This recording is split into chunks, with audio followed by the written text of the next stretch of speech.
अस्सलाम वालेकुम जी। Welcome to my channel. कैसे हैं आप लोग?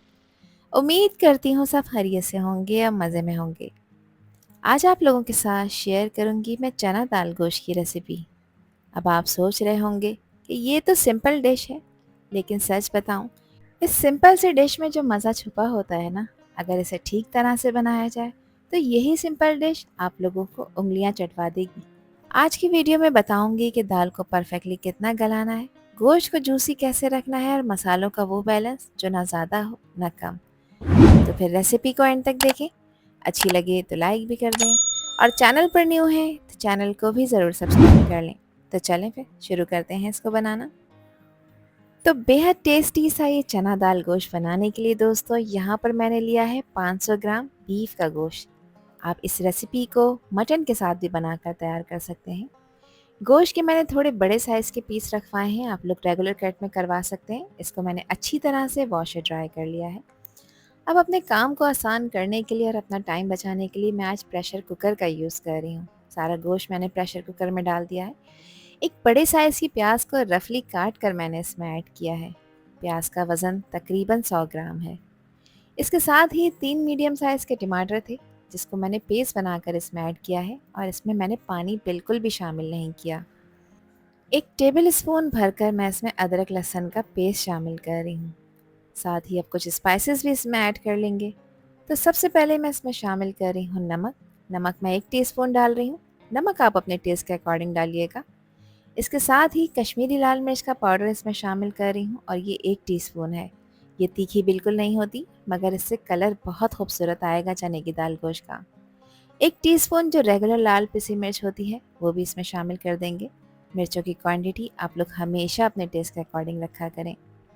हाफ टी स्पून अच्छे कलर के लिए मैंने इसमें हल्दी का पाउडर भी शामिल किया है। साथ ही 1 टीस्पून भरकर मैं इसमें धनिया का पाउडर ऐड कर रही हूँ। अब कुकिंग ऑयल इसमें शामिल करूँगी। मैं आधा कप कुकिंग ऑयल ले रही हूँ और मेजरिंग कप को यूज़ करते हुए ले रही हूँ। आप लोग जो घर में चाय पीने वाला कप होता है उससे भी मेजरमेंट कर सकते हैं। बस ये अब इसमें पानी डालेंगे। गोश्त के हिसाब से मैंने यहाँ पर 2 से ढाई गिलास पानी ऐड किया है। अब अच्छी तरह से इसको मिक्स कर लेंगे और इसको कवर कर कर हम पकाएंगे तकरीबन आधे घंटे के लिए। मैंने जो गोश्त का साइज़ यूज़ किया है वो थोड़ा बड़ा है, तो इसको आधा घंटा लगेगा पकने के लिए और गोश्त को यहाँ पर 80% तक टेंडर करना है। जब विसल स्टार्ट हो जाएगी तो विसल स्टार्ट होने के बाद आपने घड़ी में टाइम काउंट करना है आधे घंटे का। पहली विसल आने के बाद आपने इसकी फ्लेम को कर देना है मीडियम और मीडियम फ्लेम पे इसको आधे घंटे के लिए पकाना है। अगर आप मटन के साथ इसको बना रहे हैं तब आपको 20 मिनट लग सकते हैं। जो लोग प्रेशर कुकर के बगैर इस रेसिपी को बना रहे हैं तो 45 मिनट्स का टाइम उनको लाजमी लगेगा गोश्त को 80% टेंडर करने के लिए। और दोस्तों ये है आज का स्टार इंग्रेडिएंट, 250 ग्राम चने की दाल, जिसे मैंने 1 घंटा पहले बहुत अच्छी तरह से वॉश करने के बाद पानी में डिप कर कर रख दिया था। 1 घंटे में आप लोग देख सकते हैं कि दाल जो है वो अच्छा खासा पानी एब्जॉर्ब कर चुकी है और साइज़ में डबल हो चुकी है। अब इसको डालेंगे हम पके हुए गोश्त में। तो गोश्त को 30 मिनट गलाने के बाद सारा प्रेशर मैंने रिलीज़ कर दिया है और अब इसको खोल कर चेक कर लेते हैं क्या कंडीशन है। तो गोश्त इस पॉइंट पर 80% गलाना है, 100% टेंडर नहीं करना, क्योंकि बाकी का 20% हम इसे जब पकाएंगे जब इसमें दाल को ऐड करेंगे। अब देखिए जो पानी मैंने इसमें डाला था वो अच्छा खासा ड्राई हो चुका है, मगर अभी भी इसमें थोड़ा सा पानी मौजूद है। बस 3 से 4 मिनट हाई फ्लेम पे आपने इसको अच्छी तरह से भून लेना है। इससे ये होगा गोश्त की भुनाई भी हो जाएगी और पानी भी ड्राई हो जाएगा। देखिए जब पानी ड्राई होना शुरू हो जाए तो 3 से 4 मिनट के बाद मैं इसमें शामिल कर दूंगी चने की दाल। चने की दाल का सारा एक्स्ट्रा पानी मैंने निकाल दिया है और इसमें शामिल कर दिया है। अब दाल को भी गोश्त के साथ अच्छी तरह से भून लेंगे 2 से 3 मिनट के लिए। ये स्टेप इसलिए ज़रूरी है ताकि मसाला दाल के हर दाने पर अच्छी तरह से कोट हो जाए और बनाए आपके हर बाइट को बहुत ही ख़ास। 2 से 3 मिनट देखिए मैंने इसको हाई फ्लेम पे भून लिया है। अब दाल को गलाना है और बाकी के गोश्त को भी टेंडर करना है, तो मैं यहाँ पर 2 कप पानी ऐड कर रही हूँ। आपको जितनी ग्रेवी थिक रखनी है आप उतना ही पानी शामिल करिएगा। वैसे 2 कप पानी बिल्कुल परफेक्ट रहेगा चने की दाल गोश्त के लिए। एक दफ़ा इसको मिक्स कर लेंगे। अगेन मैं इसको कवर करूँगी और कवर करके अब दाल को पकाएंगे तकरीबन 7 से 8 मिनट के लिए। जब विसल स्टार्ट हो जाएगी तो 7 से 8 मिनट घड़ी में देखकर आपने दाल को कुक कर लेना है। इससे दाल का हर दाना बिल्कुल खिला खिला बनकर तैयार होगा। और यहाँ आपसे एक ख़ास बात करती चलूँ कि अगर इस पॉइंट पर आप लोगों को ये वीडियो पसंद आ रही हो तो वीडियो को लाइक कर दें और चैनल को भी सब्सक्राइब कर लें और वीडियो को फ्रेंड्स एंड फैमिली में भी शेयर किया करें। आप सभी लोगों का दिल की गहराइयों से बेहद शुक्रिया। 8 मिनट बाद मैंने प्रेशर निकाल कर इसका कवर हटाया है। यहाँ पर आप देख सकते हैं शानदार किस्म का चने की दाल गोश्त बनकर तैयार हो चुका है, मगर इसमें अभी और ट्विस्ट देना बाकी है। दाल को चेक कर लेते हैं क्या कंडीशन है। तो देखें दाल अल्हम्दुलिल्लाह 100% टेंडर हो चुकी है और इसका दाना भी खिला खिला बनकर तैयार हुआ है और गोश्त भी 100% टेंडर हो चुका है। अब इसमें मज़ीद कुछ चीज़ें ऐड करनी है, जिसके लिए यहाँ पर मैं इसको खुले बर्तन में शिफ्ट कर रही हूँ। यहाँ पर आप लोग देख सकते हैं इसका टेक्सचर कितना क्रीमी और कितना रिच है।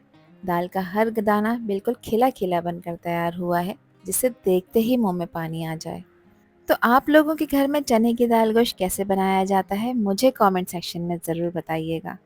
अब यहाँ पर इसमें अच्छी खुशबू के लिए शामिल कर रही हूँ मैं बारीक कटी हुई अदरक, जिसको मैंने जुलियन स्टाइल में कट कर लिया है। 4 से 5 हरी मिर्चें इसमें फ्लेवर के लिए शामिल करेंगे और आखिर में इसमें शामिल कर रही हूँ मैं बारीक कटा हुआ पुदीना। बिलीव मी, इससे फ्लेवर इसका सुपर से भी ऊपर हो जाएगा। खुशबूदार गरम मसाला है जो कि 1/4 टीस्पून है, ये मैंने इसमें ऐड कर दिया है। अब गोश्त को पकने देंगे, बिल्कुल फ्लेम लो कर देंगे जब तक इसमें एक और ट्विस्ट दे लेते हैं, जिससे चने की दाल का फ्लेवर नेक्स्ट लेवल पर चला जाएगा। तो यहाँ पर मैंने एक पैन लिया है और इस पैन में मैं शामिल कर रही हूँ 1/4 कप कुकिंग ऑयल का, क्योंकि यहाँ पर मैं एक मज़ेदार सा तड़का तैयार कर रही हूँ और ये वो फाइनल टच है जो पूरी दाल गोश्त का गेम ही चेंज कर देता है। तेल थोड़ा सा गर्म हो जाएगा तो इसमें एक छोटे साइज़ के प्याज को बारीक कट करके मैंने इसमें ऐड किया है।